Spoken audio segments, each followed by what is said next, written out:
يا أيها الناس قد جاءكم الرسول بالحق من ربكم فآمنوا خيرا لكم وإن تكفروا فإن لله ما في السماوات والأرض وكان الله عليما حكيما.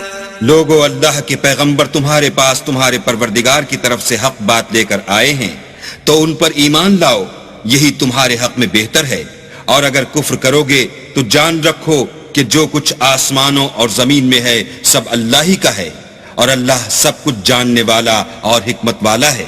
يا أهل الكتاب لا تغلوا في دينكم ولا تقولوا على الله إلا الحق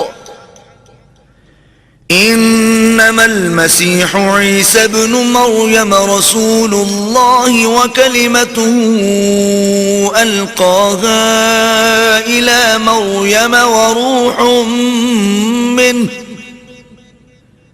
فآمنوا بالله ورسله ولا تقولوا ثلاثة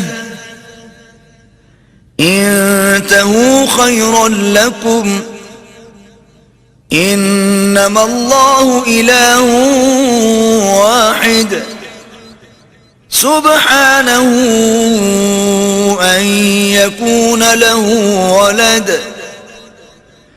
له ما في السماوات وما في الأرض وكفى بالله وكيلا.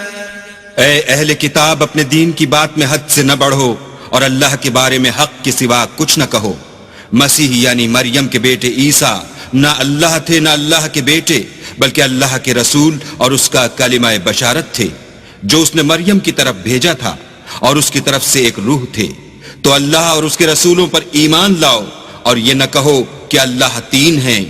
اس اعتقاد سے باز آؤ کہ یہ تمہارے حق میں بہتر ہے.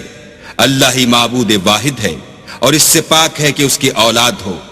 جو کچھ آسمانوں میں اور جو کچھ زمین میں ہے سب اسی کا ہے، اور اللہ ہی کارساز کافی ہے. لن يستنكف المسيح أن يكون عبدا لله ولا الملائكة المقربون